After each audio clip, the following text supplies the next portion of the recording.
Did I just go on a week-long deep dive where all I did was watch other people ride roller coasters and walk around theme parks?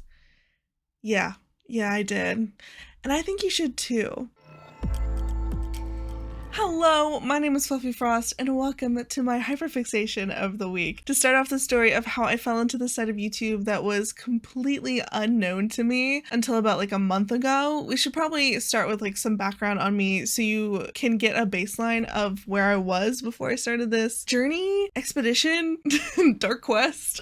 I have a fairly nostalgic past with theme parks, especially Disney World, as my grandparents were definitely what we would now call Disney adults, and they took me to Disney World about every summer until I was 10. The first vacation I had with my now fiance was actually to Universal Studios as well, so theme parks are definitely a special interest of mine, and they hold a fond place in my heart. I wouldn't call myself a Disney adult though. I watched the movies and wanted to eventually go back to the parks one day, but I don't have a Mickey ear collection and I don't have an annual pass or anything like that. With YouTube, I very rarely watch like vlogs or lifestyle channels. They just didn't really interest me.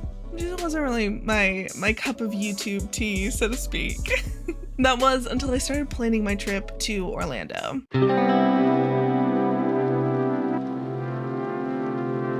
If you've never been to Disney World, or even Disneyland for that matter, you might not know the logistics of planning even for the simplest of trips. And when I say logistics, I do mean logistics. Long gone are the days where you can just stroll up to Disney World and have a vacation. Most things you could want to do at Disney World requires reservations, which have to be booked 60 days in advance of your trip. Booking reservations for some of the most popular restaurants is like trying to get a plasma TV on Black Friday at Best Buy. Just like minus some of the trampling and you're screaming at your computer instead of a minimum wage worker. Disney vacations are deathly serious things. And when I began planning a trip for my fiance and I wanted to learn from the veterans, the pros. So off to Disney YouTube I went, and there I found my first obsession, Disney food blog. There I found reviews, tips, budgets, guides, and super easy digestible videos that made me feel like I was training for a war. AJ was my general. I was learning the ways of the Disney adult, and it was fabulous. I went from having almost no clue about the restaurants and policy changes in the park to knowing exactly which snacks to skip, how to reserve park passes, and how to hack half the menus in the park. I was 50 videos in, and I still barely scraped the surface of Disney know-how. Just to illustrate my point, the 2021 Disney dining guide that DFB sells on their website has 754 pages. This was a research project the likes of which I hadn't seen since college, and it was great. So there, I had my plan. I reserved my park passes, my hotel room, my magic bands, and even preloaded the My Disney Experience app on my phone. I was set for Disney, that is.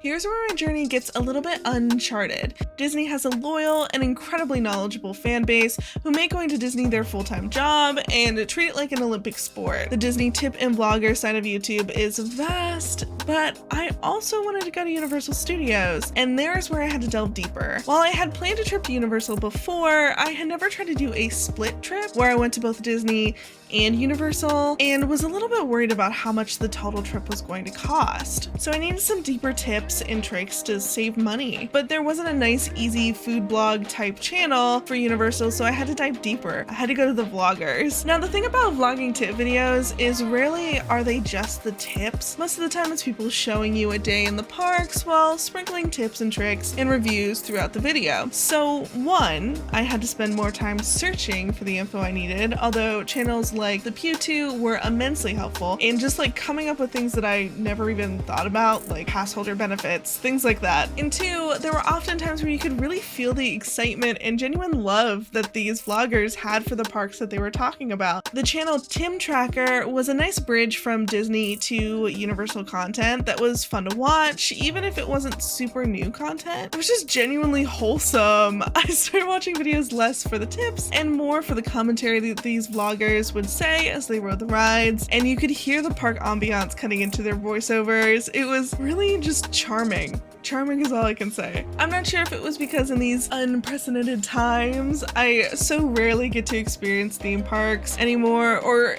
if it was just because I was planning a trip on my own. I found myself completely drawn into theme park vlogs just by themselves. So I was armed to the teeth with planning knowledge for both legs of my trip, but I still wanted to be immersed in the theme park vibes. And then I hit the next level of theme park vlogging, the ride POVs.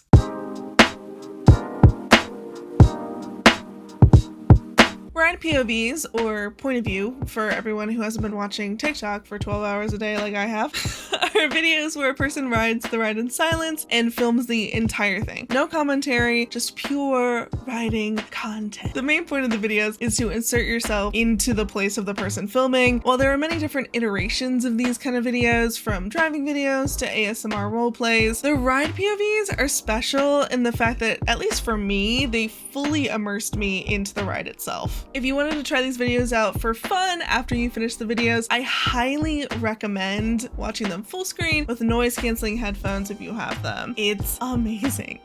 I started with rides that I simply can't ride when I get to the parks, rides that were reworked or under construction by the time that I get there, even rides that have been fully shut down and replaced. The first ride POV I watched was for the Great Movie Ride, which used to be at Disney's Hollywood Studios. It's now replaced by Mickey's Runaway Railroad? Runaway Railway? Runtime? Mickey's Fun Runtime.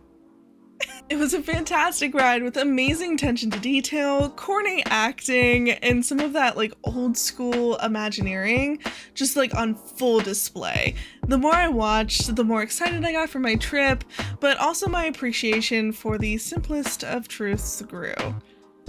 Maybe Disney adults weren't so cringy after all. I think we all have examples of people being a little too fanatical about theme parks, with Disney being the best example of it. We've seen the Facebook meltdowns, collector's items that sell for thousands of dollars while still being sold out instantly, the Instagram queens with the same picture every single time in front of the castle. You know the one. Like many people on the internet, I would laugh at the memes and generally cringe at some of the crazier moments, but coming out of the deep dive that I just went on for a whole month, I honestly have an appreciation for the Disney adults. I can 100% empathize with wanting to make magic in your life, and if Disney truly makes that happen for you, who am I to judge? Most Disney adults aren't harmful, and their joy and excitement for these rides and experiences in the parks is honestly infectious. Now, I won't go into the ethics of standing/supporting a company like Disney, but if I'm being honest, the whole world feels like it could end at any minute.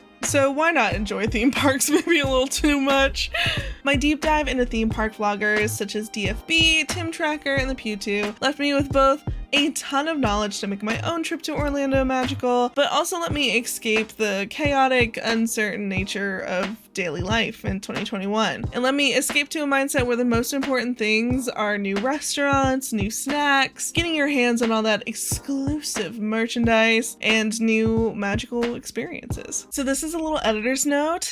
As I was writing the script for this, past videos from the channel Tim Tracker have resurfaced where they said homophobic and racist remarks. Though it is not my apology to accept, they have apologized multiple times for their old videos, donated any money that they made off of the AdSense of those videos, and taken the offensive content down. I'm adding this in so as you, as a viewer, can make your own opinion about them as a channel, separate from theme park vlogging as like a category.